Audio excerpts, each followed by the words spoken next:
Good evening, everyone. Thank you for joining us for tonight's Preservation School. We have all of our other Preservation School classes available on our YouTube channel. You can check that out also on our website, hdc.org.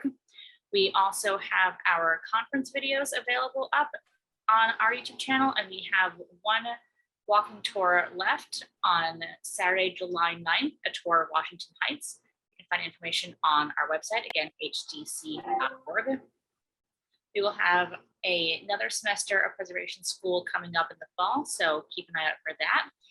If you are not on our email list, please email me, marbulu@hdc.org, or again, you can go to our website and to get information on all of that. And with that, I will hand it over to Keith for tonight's program. Thank you. Thank you, Michelle. And I just wanted to thank the Historic Districts Council, now under the wonderful leadership of Frampton Tolbert, and Michelle, who's been very helpful in bringing presentations like this, especially in Upper Manhattan, where there's a real, I think, thirst for historic preservation efforts. So tonight's discussion is going to really center around how the state and federal preservation efforts can help the homeowners and the churches and other establishments that exist in Harlem and in the city of New York. And we are very fortunate tonight that we have to help us learn about this is Miss Christina Vágvölgyi, who is the Historic Site Restoration Coordinator for the New York State Office of Parks, Recreation, and Historic Preservation. As a member of the Community Engagement Unit, she is responsible for reviewing historic home ownership rehabilitation credit applications. She also reviews historic preservation grant application and projects and oversees the Historic Business Preservation Registry. Prior to joining the OPRHP staff, she gained considerable experience in her field of historic preservation as an architectural conservator at Jan Hurd Corney Associates in New York City, and as a historic preservation specialist at Messick Cohen Wilson Baker Architects in Albany, New York. Ms. Vágvölgyi is a graduate of the Columbia University Historic Preservation Program and serves as an alternate on the Saratoga Springs Design Review Board. And so I want to thank you, Ms. Vágvölgyi, and look forward to your presentation. Hello, hi. Let's see. I will share my presentation now.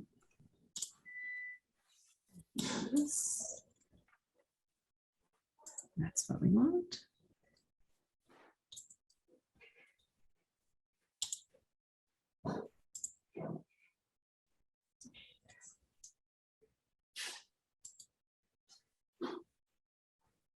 And are you all seeing the presenter view? Do I need to do that little swapping thing?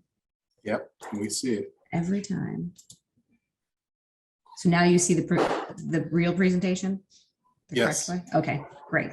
Okay, so hi, I'm Christina Vágvölgyi. I don't usually cover New York City, but I'm here tonight to talk to you about this. Primarily what I'm going to talk to you about is New York State's Historic Homeownership Rehabilitation Credit Program.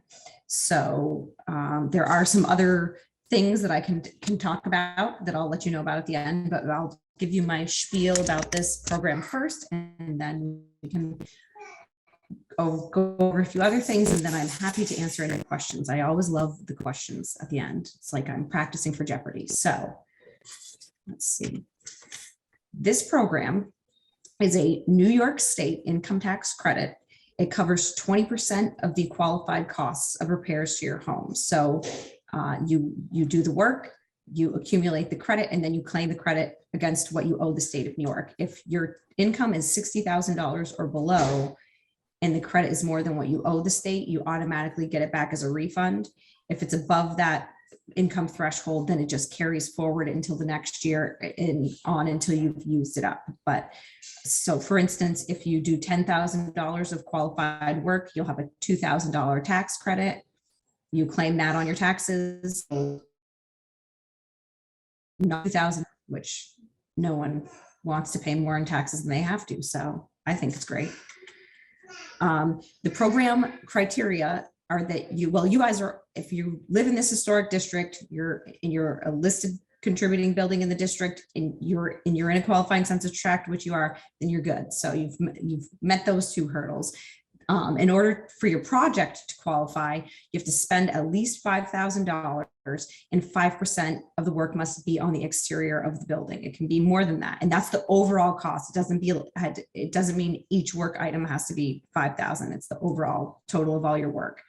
There is a limit, so you can't claim more than $50,000 of credit on a single tax filing. So that would mean if you're doing more than $250,000 of work and you're claiming that on your filing, then you're going to max out with $50,000 of credit.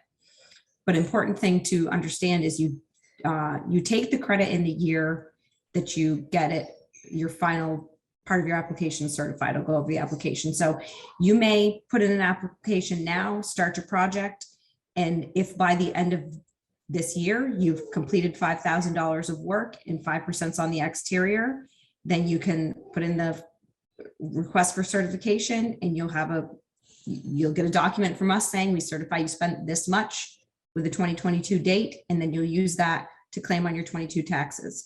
If you want to let your project keep open for a couple of years, that's fine too. Some people do it every year annually. I get people coming back year after year. Some people just let it ride out for a few years until they've accumulated a larger credit. So there really is some flexibility in terms of how you claim it, that's up to you, that you can, but there is no ticking clock that starts once you initiate your application. There isn't anything that says you must complete your project this year, but we don't like to see projects stay open too long because then, things change, files get lost, and it becomes complicated, but you certainly can take your time once you've started it. So you all are lucky being in New York City, because if you have to go through the LPC, I'm not sure if your district does, I'm assuming probably they're very picky, but if you have to get an LPC permit and you've gotten their approval, then 99.9% of the time we will not disagree with that. It's actually by statute in the law, we are allowed to approve your project, or a local commission is allowed to approve your project. So these approvals are supposed to come before you start the work. So if for some reason you got your LPC approval and then you started, but you didn't send your application to us yet, that is okay, because you technically had the approval that you needed to have before you started, because I know they won't let you put a hammer to a nail without your permit. So it does help us if you can send in your LPC approvals when you put your application into us, so you don't have to have it, but if you've got to jump through that hoop anyway, you might as well include that. So typically it takes 30 days for us to review a project. It's definitely not that onerous of a process. And there's always situations where people come up and they have, a contractor that all of a sudden can start their work, and you reach out to us and we'll figure it out. If we have your application, or we know you're going to send it in and the work is going to be okay, we can usually figure something out, because we don't want to see anyone have to delay their work, especially when it's hard to find contractors. So who is eligible? This sort of doesn't really apply to you guys, because we already know if you're in a state or national register listed historic district, or a certified local district, and you are in a qualifying census tract, then those are, the two things by the tax law that are required. I sort of already said that. So there's all kinds of districts in New York City. It's ripe with districts. Some of the districts are only partially eligible because not the entire district is in the qualifying census tract. but we have lots and lots of great historic districts in New York City.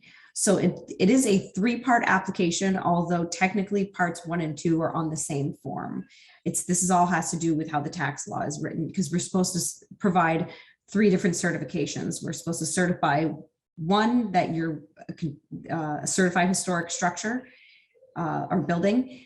2, that we have to approve the work that's proposed to be done. And then 3, we certify that it was completed. So the part 1 and 2 really come together.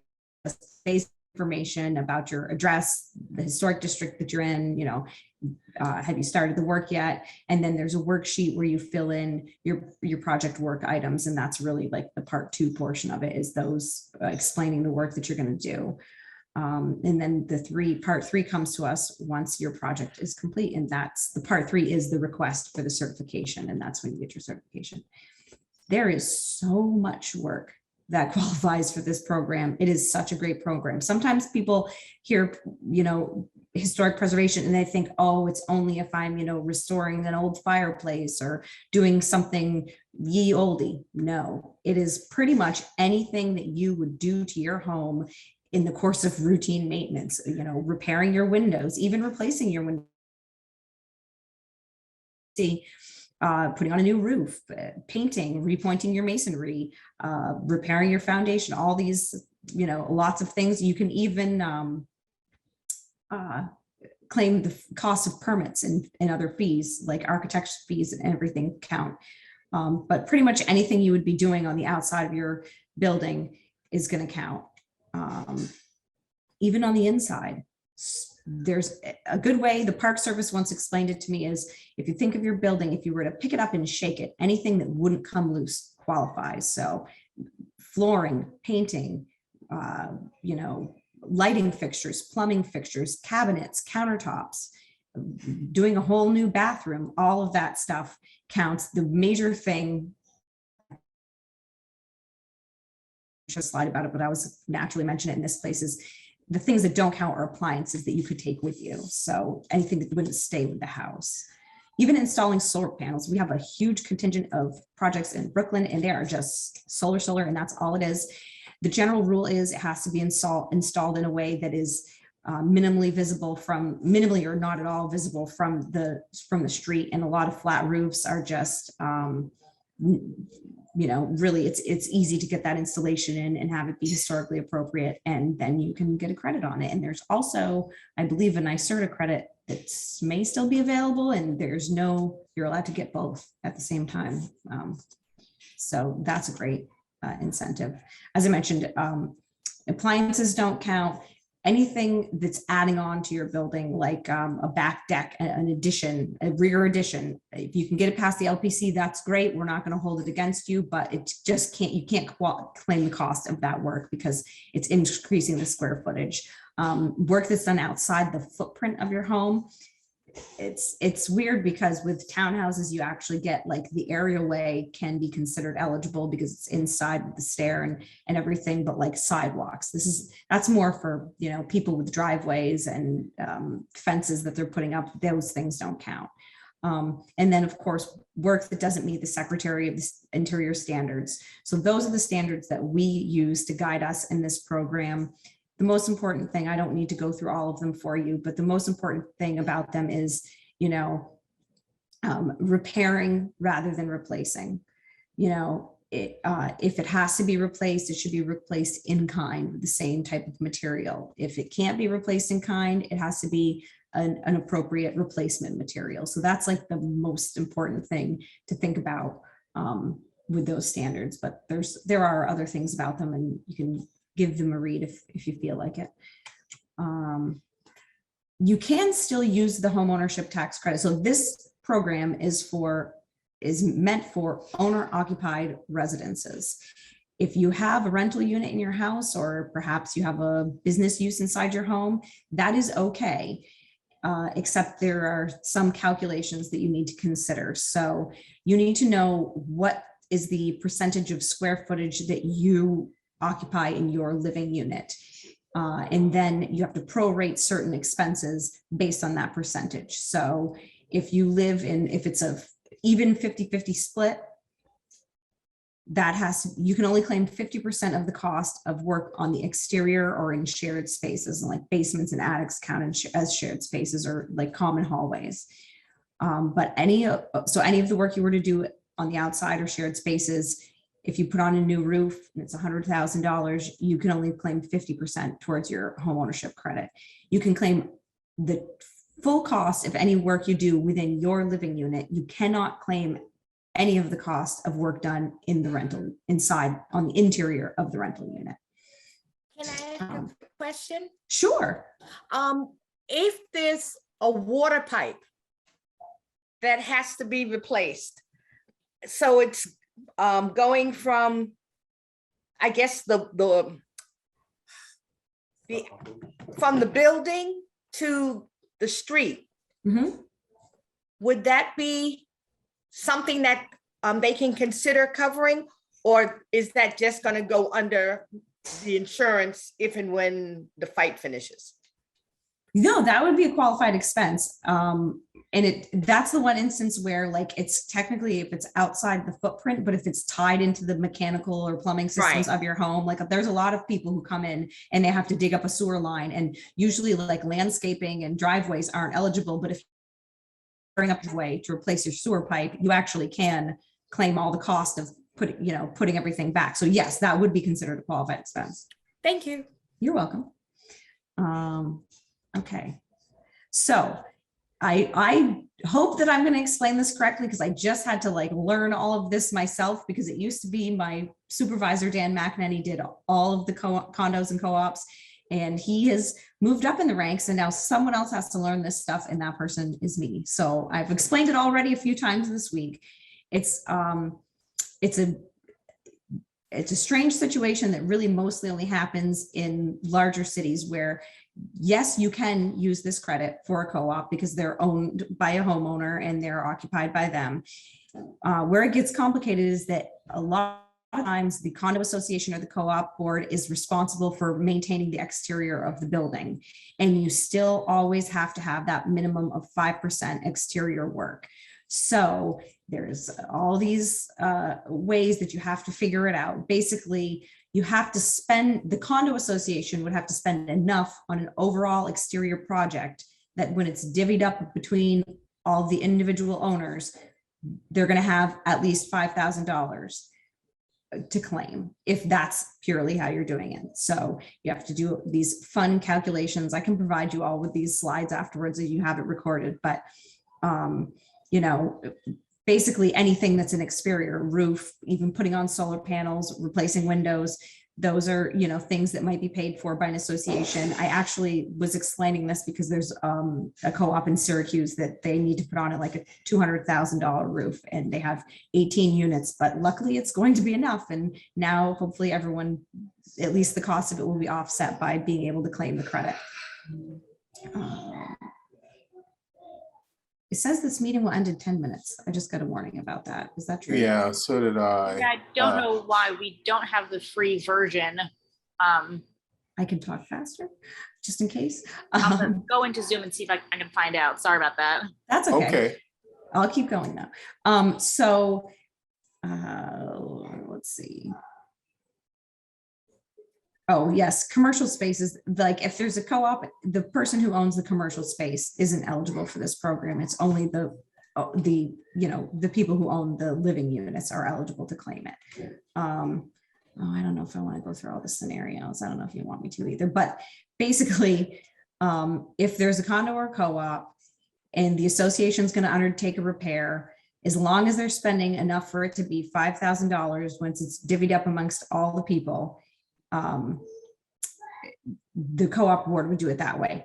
If you are responsible for your own exterior repairs, you can file this just like you would a normal homeownership tax credit, as long as you're spending at least $5,000, and which in this case might include interior work. As long as 5% is on the exterior, maybe you're replacing a window and you have approval from the board to do it, then you would be able to just file a normal application like a regular person. The other scenario is when the larger entity applies. So in that case, the association would submit an application for the overall project. Once it's done, they get the certification. and it's up to them to provide each owner of each unit with a copy of the certification and then documentation saying you are entitled to claim X amount towards the credit because of, you know, I don't know, sometimes it's not just everyone's square footage is the same. I don't want to think about that complicated math, but that's how it would work. So the association would sort of be on the hook for dividing up that credit, or they would tell everyone what to do. You would still need to file your own tax claim form. We don't want to do another scenario. Can we skip another scenario? I don't know. Are there a lot of co-ops in this district? No? Okay. Yeah, there are not, there are some, so it definitely has value.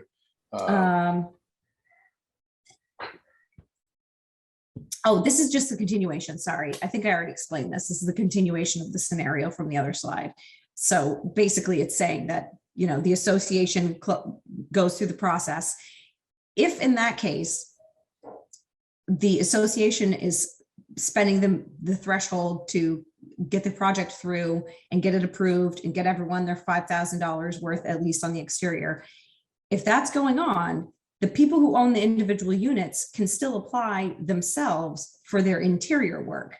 And then when you fill out your tax claim form, you're going to combine the amount that we've certified on your individual claim and the amount that you're certified to claim from having gone through the co-op's application. So you can actually, there's a place on the tax claim form to indicate like two different approvals. So I think that's the one scenario in which you use two lines. Is if your condo board replace the roof, they're going to give you a $5,000 credit. You put on a new kitchen inside, it's purely interior, but you've met your 5% exterior minimum because of the overall association's application. I'm probably confused people. I'm a little confused myself, but if anyone has any questions, you can always call me afterwards and ask me, or ask me at the end, and I'll hopefully do a better job explaining it.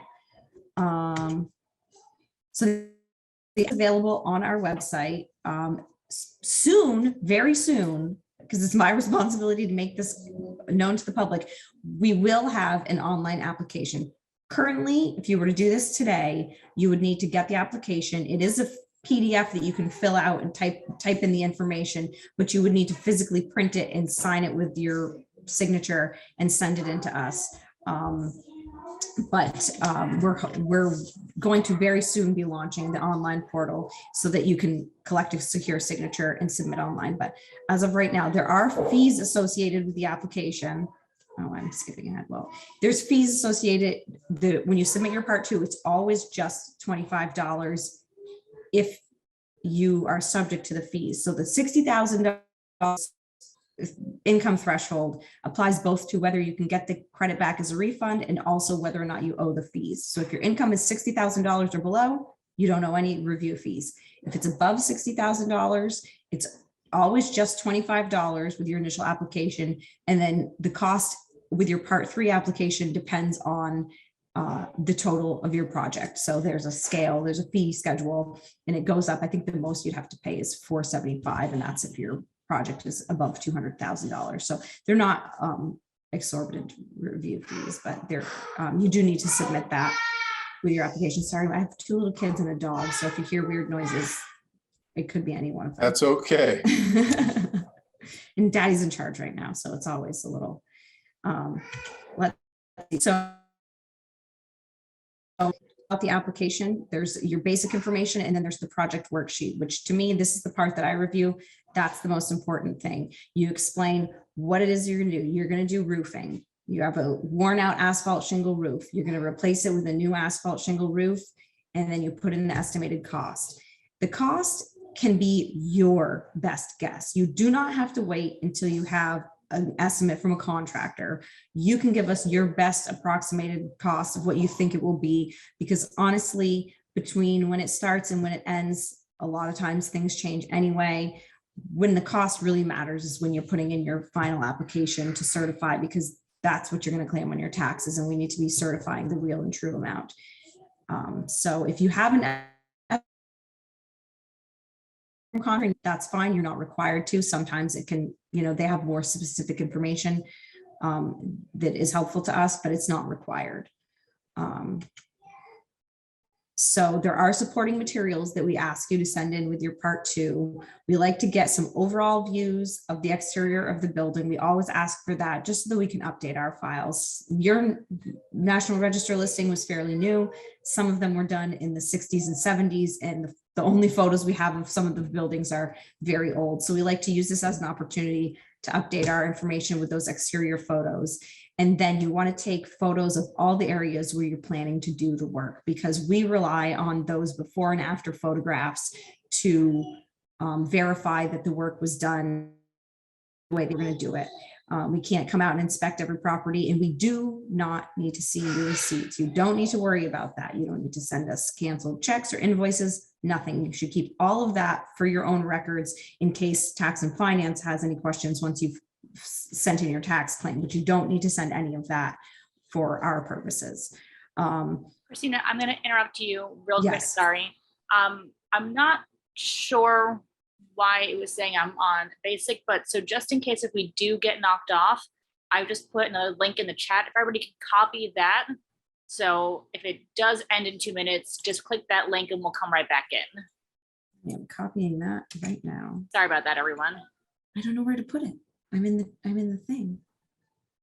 Hold on. I think I need to add a slideshow in order to find a place to I paste. guess you could put it paste in the Word link. or something. Yeah,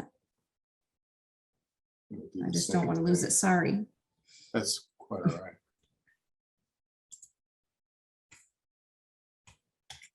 Okay, very important link. All right, now back to this. And you're seeing the presenter view again, aren't you? Yep, yep, yep. Okay.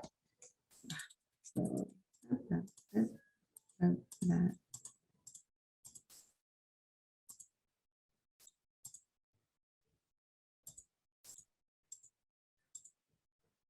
Okay, there's your part 2. You fill out your worksheet, you send it in to us. Photos, that really helps us out. We ask for a floor plan with the photos keyed to it. With a lot of times with like townhouses and things, it really can be confusing to know what you're looking at. So it doesn't have to be very sophisticated. If you just make like a rectangular sketch, show us where front, back, northeast, southwest, and just show us the direction of which the photos are pointing. It can really help us if you have a lot of photos. If all you're doing is like painting your stoop and replacing your hot water heater, then you don't need to send in a floor plan of those photos because we'll know what we're looking at. But if you do have a lot of photos, it does help to include that.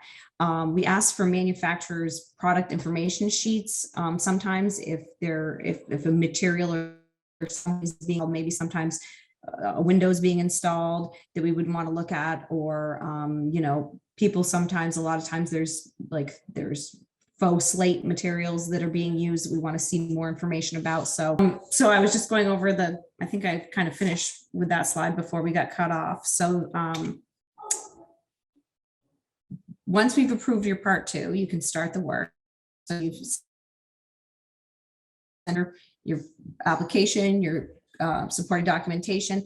Honestly, it usually takes only a couple of weeks for us to review them. And like I said earlier, if you find yourself in an urgent situation, or even if you had like a catastrophic thing happen and you had to start the work already, just call us as soon as you can. We'll figure it out. Sometimes when we send back the approvals, they do include conditions. A lot of times it will just be, if you're doing something to the masonry, we'll include a condition that says it has to be done according to, certain preservation standards, and we'll provide you with that additional information. During the course of your project, if you find that you have other things you realize you're going to do, you can send in an amendment sheet. So while your project is still open, you can always add more items to it. There's no fee associated with the amendment, and we can actually accept those via email. You just fill out, sign it and scan it and send it into whoever was your reviewer for your part 1 and 2 application. And you can add items to your project. You don't need to worry about sending an amendment if it's just a matter of like the cost has changed. That's okay. But if you decide, oh, you know what, we're going to do that downstairs bathroom, then you can send that in on an amendment sheet. Like I said, keep all of your receipts and everything for your records. We don't need them. Oh. If I guess I don't usually say this in mine, but if you feel your project is in jeopardy of receiving the credit, call us. If you feel like your contractor's done something that you're not sure is appropriate, give us a call. We can't stop them. We don't have that power, but if you think something has gone awry, call us. And, consulting with us early and often is never a bad thing. So when you're done, you send in your part 3 request for certification. You record the cost of each project item. I don't think it's in this slideshow, but the worksheet for the part 3 is almost exactly the same as for the part 2, except you're just putting the actual costs at the end. So, what's the work item? Roof. Replace the roof with new asphalt shingles. It costs $12,000. There you go. You add up all your work items, you send that in. We will send you back a certification that says we've certified this amount of expenditures. The amount that's on the certification is not what your credit is. It's what your total project cost was that we are certifying. The tax form is where you calculate, but it's 20% of whatever is on the form that we certify. But the tax form asks you to calculate that. I don't think that's in here, but it is New York State tax form, claim form IT 237. So that's the claim for historic rehabilitation credit. So that form is not anything that you get from us. You download that from Tax and Finance. They put out a new one each year. So if you haven't already done a credit, then the one that's online now isn't for you. You have to wait till next year. Usually it's around the beginning of the year. They put out the new updated form. If you do have questions about how to claim it and can I claim it and different tax questions like that, instructions for 47 are actually very informative, and they have a lot of examples and a lot of good information in them. So if you're getting into the weeds in terms of tax stuff, we're always told don't answer tax questions because I am not a tax professional, I'm a preservation professional. But that instructions form can be very helpful and informative, even though it's a tax form. So yes, once you've received your certification, that year is the tax year that you claim it. So if you got a certification in 2022, you would claim the credit on your 2022 taxes. So that is the way that works. This is our website. This is a New York City slideshow, so it doesn't have my personal and I'm your contact for New York City anyway, actually, but you can always contact me. I am the general contact person for this program for general questions anyway, so I can be contacted, and I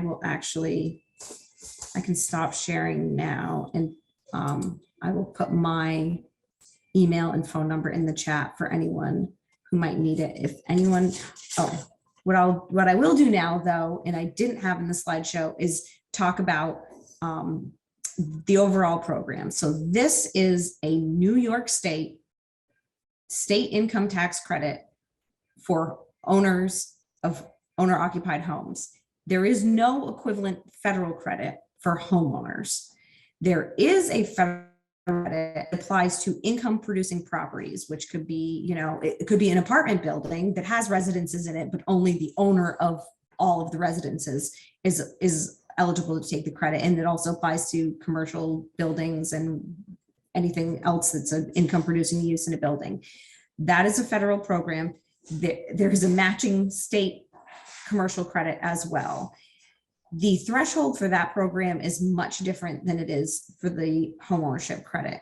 In order to qualify for our program, you only need to spend $5,000 with 5% on the exterior. For the commercial credit, you have to meet something that is referred to as the adjusted basis. So you take whatever you paid for the property, subtract the value of the land, factor in capital improvements, and whatever number you get, you need to spend at least that much for it to be considered a substantial rehabilitation and for it to qualify to claim the commercial rehabilitation credit. So the best way to think of it is that is really geared towards large rehabilitation, big overall rehab projects of, turning what was one that we did was like a school was turned into condos. Sorry, that's my dog. And it's, a large project. You may have owned the building for a very long time and you may be able to meet the basis more easily. I'm really sorry about the dog. It's really, people don't usually use that credit more than once. It's usually a one-shot deal unless it's like someone's a building, but the homeowner credit is more geared towards, people who need to keep constantly doing things to their home, little things here and there. The commercial credit is a larger program. It is a 20% federal credit. And then New York State offers 20% if the total cost is above $2.5 million. It's 30% if it's below $2.5 million. There is no cap to the federal credit, but the state credit maxes out at $5 million. So you can't get more than $5 million of a New York State commercial rehabilitation tax credit. There are also, I'm looking through the questions that you guys had. We don't have through our office any like loan or direct reams for homeowners. Or grants or anything like that. The grants that we do offer are only for municipalities and not-for-profits, which could be, there might be a non-for-profit that owns a building in your district. That would also apply to churches if they're a non-for-profit. So there are preservation grants that are available through our office. Usually that's an annual application that goes through the consolidated funding application. It's actually open right now. The due date is the end of July. I think July 29th, the applications are due. And that is for preservation projects. Yes. I'd like to know more about the program specifically geared towards religious institutions, because a few of that I think would benefit from having financial resources in the form of a grant available to them. So there is a catch to New York State giving money to religious institutions. So we are allowed to give grants to religious institutions. However, if they are a sectarian entity, is what we like to call it on our paperwork, you can only get a grant from our office for preservation projects if it is considered true restoration, not basic restoration. So you have to submit a budget that outlines what would be basic restoration. A really good example that we always use is like a roof. If the roof is in poor condition and you're just going to do repairs to it, that is not like if it's a asphalt roof and you're repairing it, it's not considered true restoration. If you're putting back the slate that was originally on the building, that is considered true restoration. So it makes it a little bit harder for religious institutions to get those grants, but it's not impossible. And so there is more information about that in the consolidated funding application guidance documents. I didn't realize until very late in the game that I was going to be talking about other things other than the home ownership credit. So forgive me, but I do review grants and I do sort of know that stuff at least a little bit. There are other groups that give out grants to religious institutions. There is the Sacred Sites program. I think it's through the Landmark Conservancy. So that is an opportunity that's available. I don't know the dates for their applications or anything, but that is something that's also available. And then I think Save America's Treasures I don't know that churches would not be able to get a Save America's Treasures grant. And that is through, I can't remember if it's through the National Trust or the National Park Service, but that's a federal opportunity. But those, I think in order to get a Save America's Treasures grant, you have to be a National Historic Landmark, not just listed on the National Register. I see. Yeah, that's an important distinction. Yeah. As far as finding the say contractors, a specialist can appropriately handle the restoration of these historic homes or churches, is there any guidance at all out of the state office? No, regarding we are actually specifically prohibited from recommending manufacturers or contractors. There are, I don't know what the local, I know Landmark West must have, but that doesn't, I don't know if Landmark West extends to, but there are definitely the non-for-profit preservation groups in the city, some of them may maintain contractor lists. I know that the Preservation League of New York State may have some contractors, but it might not be so many New York City contractors. But our office, unfortunately, because we're a state agency, we can't recommend contractors or manufacturers. Are there any programs available for the education or certification of someone in that field to be able to say, hey, I've been certified by the state as someone who can handle historic restorations appropriately? There is no like certification, like I wish there was, that would be nice. There is no like official stamp of like you're approved to work on historic projects. Normally, and this is a different hat that I used to wear. It's like, when you're making specifications, you specify people have to have a certain amount of experience to qualify for the project of a similar type, but we don't have any like vendor certification for historic contractors in New York. That would be interesting, and it's not a project that I have the capacity to undertake at this time, but it's not a bad idea, to be honest. But we do actually have historic trades training program, and so we've done windows courses. I think the plaster one is happening right now, so there are courses available, and that definitely would look good if you are a contractor trying to bid on a project, to be able to say, well, I took this historic trades program, but they're all through Hudson Valley Community College. They're mostly based up here in the capital region. I'm not sure if there are specific training courses in New York City. I know the International Masonry Institute used to be in Brooklyn. I don't know if they still are. They certainly have trainings that they do. What about this issue? Oh, you just went on mute. Can you hear me now? Now I got you. Okay.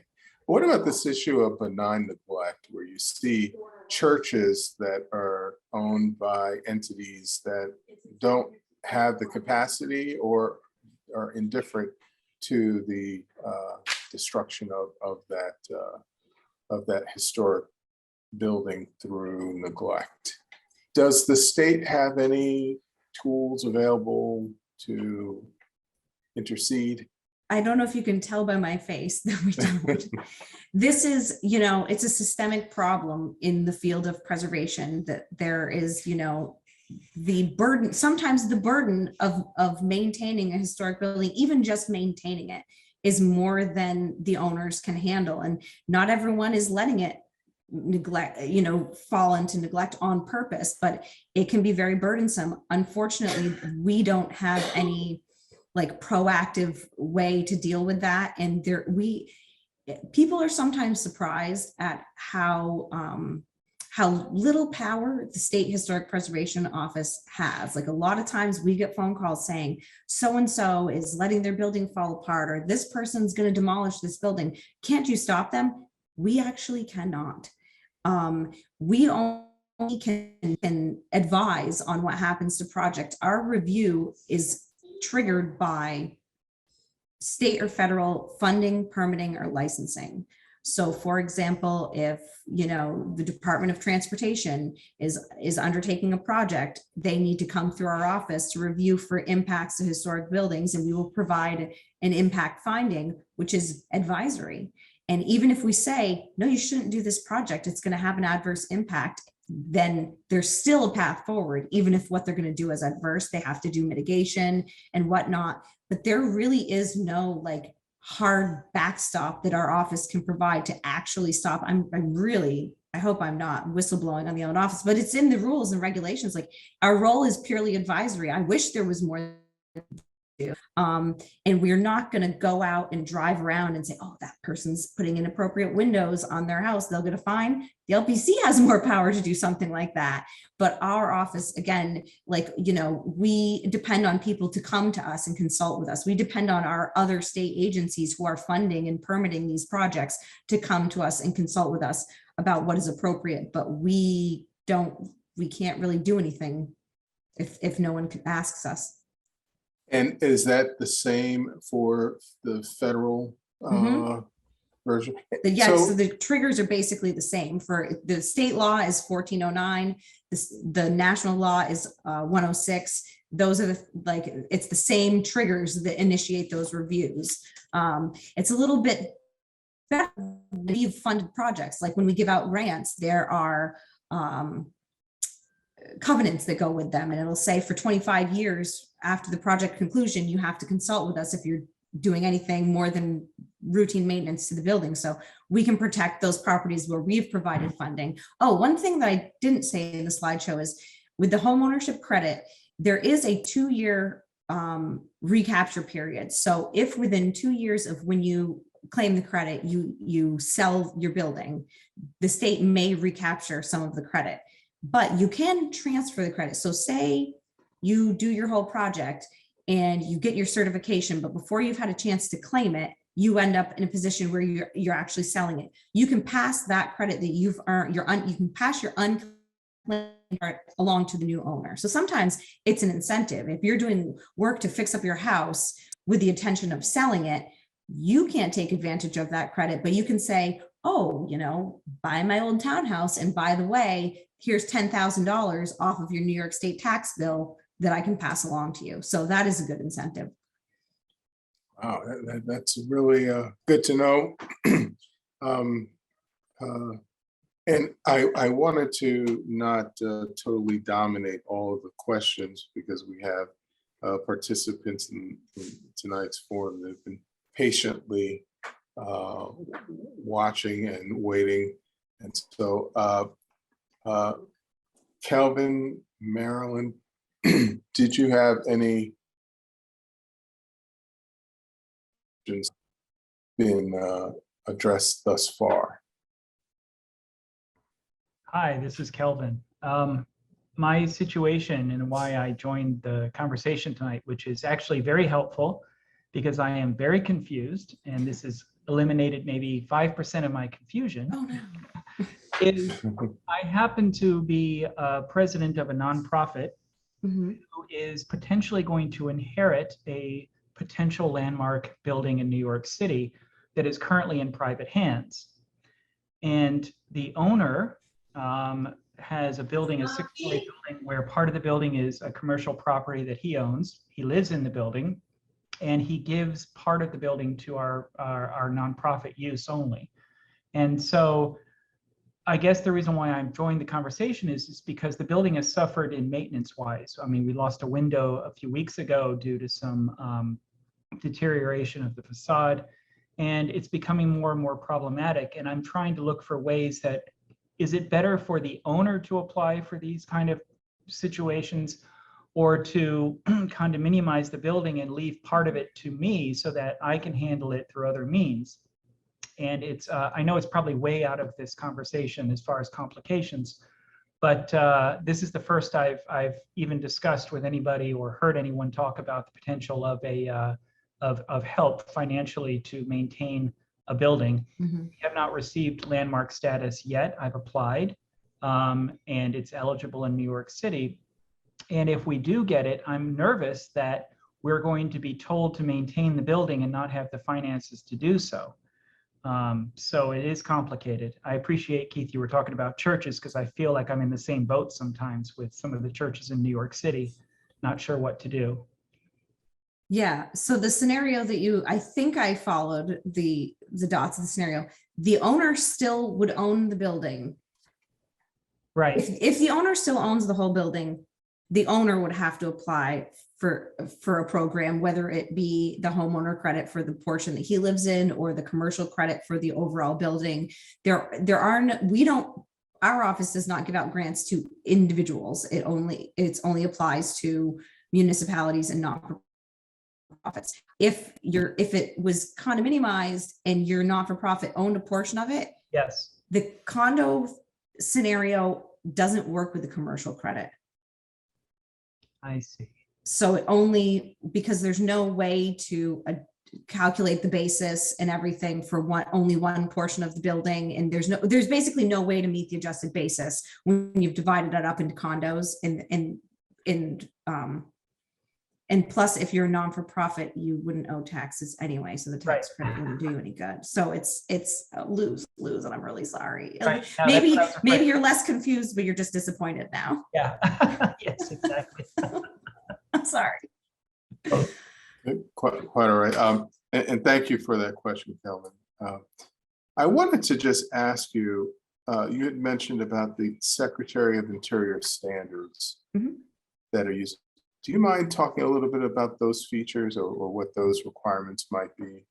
I would have to put, I have like the biggest one that I always remember is, repairing, maintaining historic materials, only replacing it when it's required. Another one of them is maintaining the original use. So, if a building was used for, an industrial purpose, to keep it used for an industrial purpose, but that gets changed all the time. I mean, they're turning warehouses into condos every other day. I can't get either one of my phones to unlock so that I can look up the standards and actually look at them while I'm telling you about them, because I cannot remember all of them because it's been a bit since I was in preservation school. Okay,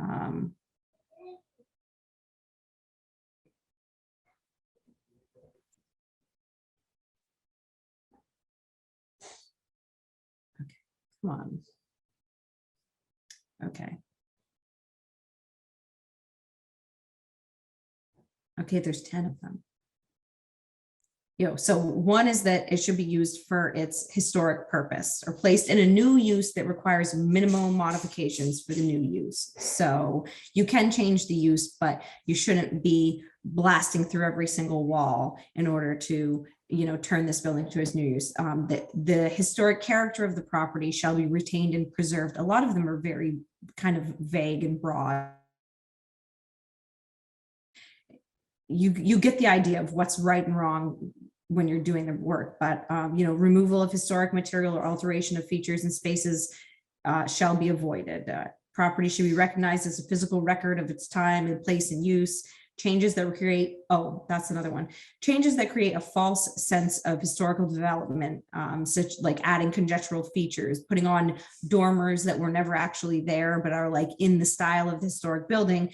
People might think that they were historically there. So, anything new that's added on should distinguish itself from the historic building as being new. Distinctive features and finishes and construction techniques should be preserved. I already said about repairing rather than replacing. There's specifically about sandblasting. Chemical or physical treatments such as sandblasting that cause damage to historic materials should not be used. Significant archaeological resources affected by projects shall be protected and preserved. New additions or related construction should not destroy historic materials or the character of the property. New addition on related or adjacent properties should be done in a manner that's removable in the future and maintain the integrity of the property. So that's another thing about the standards is if you're doing something to the building that's not in keeping with the original, it should be removable. You should be able to take it away and not damage the historic building. So sometimes people put on like vestibules and stuff. We can't have you blasting out the historic opening to put on a big opening. You can put on some sort of additive thing, but as long as it's not destructive to the historic building in the process. So those are the standards. I sort of glazed through them quickly, but they're very theoretical, I guess. And very helpful. And I just wanted to ask, when a homeowner is applying for a grant or some benefit that is related to the historic nature of their homes, the designation they have as far as the state, when they're applying to city LPC,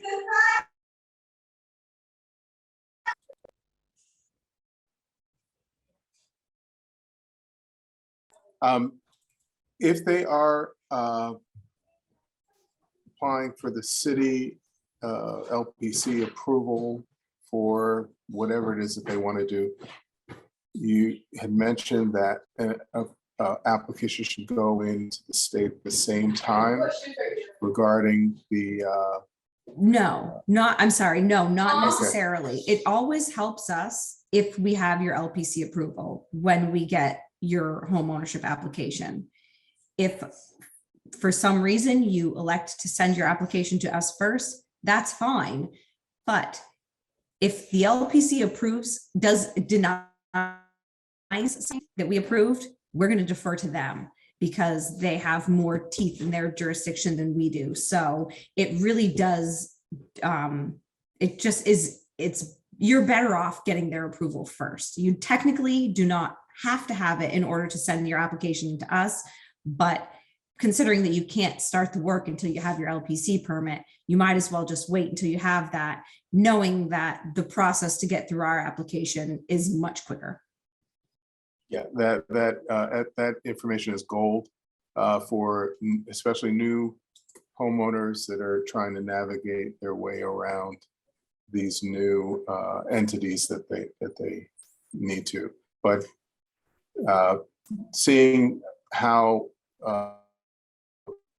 both the state and the city versions of the historic preservation agencies are resources for these homeowners, that is the thing that I really wanted to talk about tonight and really get that message out.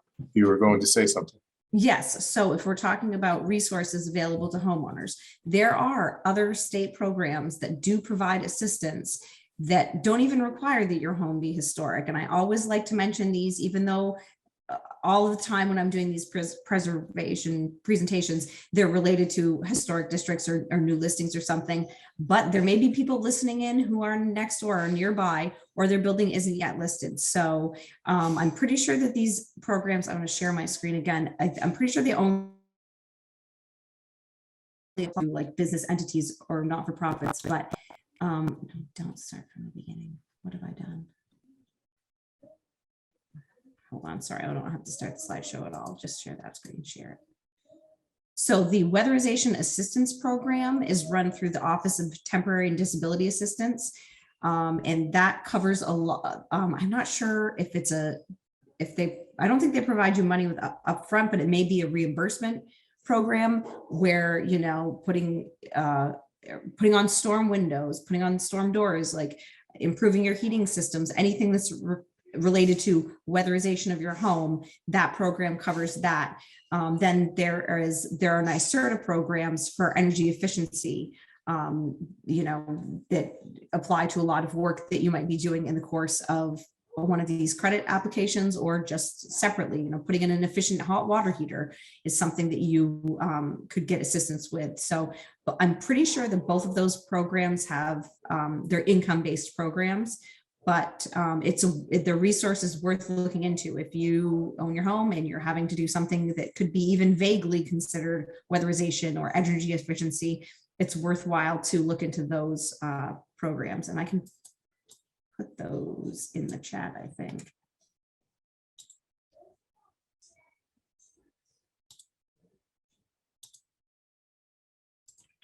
Are there any other questions? Oh, yay, they went in.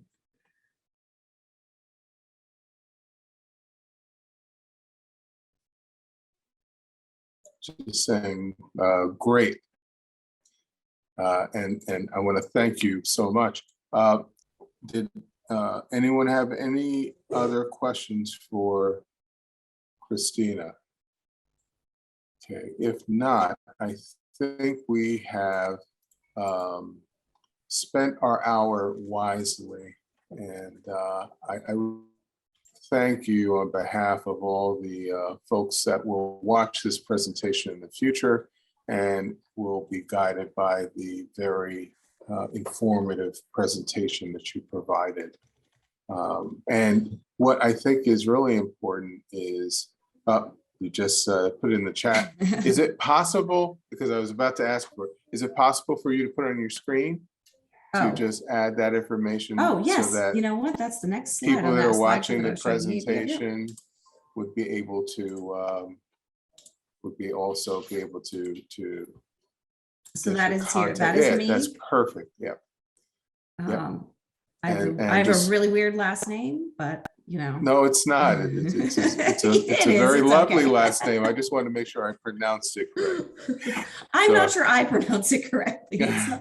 It's my husband's great grandfather came from Hungary like 100 years ago. So I'm told that it's pronounced Vágvölgyi. I don't think that that's how they say it in Hungary, but you know. Well, it certainly is. It's a beautiful name to hear. And I think it's nice to have that legacy to pass on. Yes, our son is to actually generations. named, his first and last name is for my husband's great grandfather. So it's we're making more Vágvölgyis because we're the only ones. There's no other Vágvölgyis in America other than people that are immediately related to my husband's family. Wow. Yes, Wow, I tried to find them. Yeah, I sent you my email. I was very concerned. I wanted to make sure that I pronounced it correctly because I had never seen it before. But that distinction, I think, is very helpful just in terms of doing historical,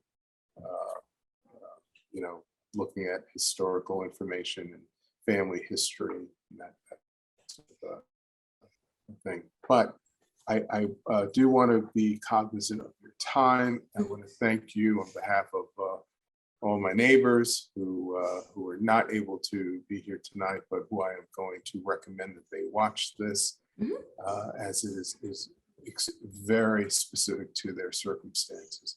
And any future individuals that participate in the Historic District HDC's Preservation School. So Well, with thank you that- for having me. It was my pleasure. And if anyone has any questions, anyone who watches this in the future, I can be the person that you can contact, and you can email me with your weird, what if I own this and that, and I need to do this scenario. And I really, that's one thing I enjoy, is having to answer these weird questions. So send them to me and it's fine. And also, if people have questions about the application, if you're filling out the application and you're like, I'm not sure what to put here, I don't know, I'm a little confused, call us, call me, call the person who covers New York City. And we are happy to walk you through that. I spend probably half of my time helping people out with their applications. There are consultants that you can hire to fill them out, but really we try to make the homeownership application, very user-friendly and easy. And if it's not easy, I'll explain it to you personally. Thank you so much. And Michelle, I think at this point we are going to end this forum. Again, Christina, thank you so much for a wonderful job and for agreeing to be with us here tonight. You're very welcome. Thank you both so much. This was very great, very, very informative. People will get a lot of use out of this, so thank you. Great. And Thank sorry you. about the technical difficulties. No problem. I guess it's going to be a two-parter on YouTube. Yes. Well, we'll just connect it. It's okay. Oh, cool. I was Excellent. Yeah, hoping we'll for an edit it exciting better. cliffhanger. All right. Have a great one, everyone. All right. Have a good night. Thank you. Bye. Take care.